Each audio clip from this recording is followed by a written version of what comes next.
যে রিকশায় একটা লাশ, তার মাথায় বুলেট বিদ্ধ হয়ে মগজ বেয়ে বেয়ে পড়ছে।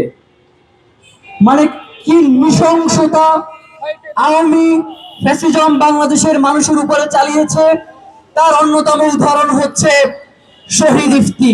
শুধু শহীদ ইফতিকে খুনের দায়ী আওয়ামী লীগকে নিষিদ্ধ করা যায়।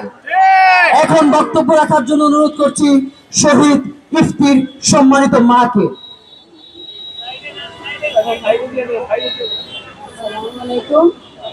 আমি আব্দুল্লাহ ইফতিরাম্মা। তার মাথায় গুলি খেয়ে বনসিটি রামপুরা থানার সামনে তারা মারিয়ে ফেলেছে। তখন আমার ফুলারে জিজ্ঞেস করছে, ছেলেরা ধরে তোমার বাসার ঠিকানা কোথায়? তখন বলছে মেরাদ্দা মধুপাড়া। তোমার কে থাকে? আমার আম্মু থাকে।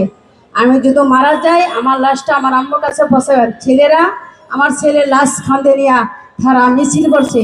এবং আমি বাসা কাজেতে যাই, আমার ছেলে পাই না, আমার ছেলের সাথে মোবাইল ছিল না।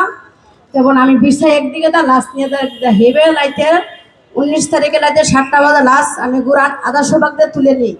তখন মারা যাওয়ার পরে আমি মেডিকেল নিয়েছি। মেডিকেলতে 20 তারিখে দেওয়ার কথা, হে লাশ 19 তারিখ 21 তারিখে লাইতে 2টা বাজে দিছি, বেলা 2টা বাজে লাশ দিছি।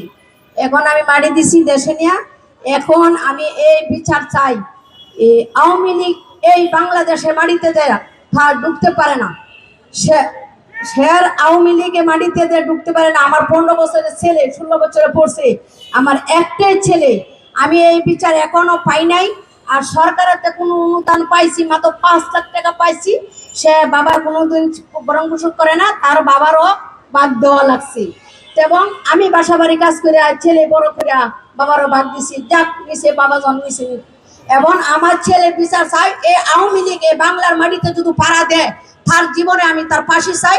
হাসিনা হিন্দু, সে হিন্দু না হলে হ্যাঁ মন্ত্রী বানা, সে হিন্দুদের খ্রিস্টান করে, সে তো মুসলমানের কাতারে নাই।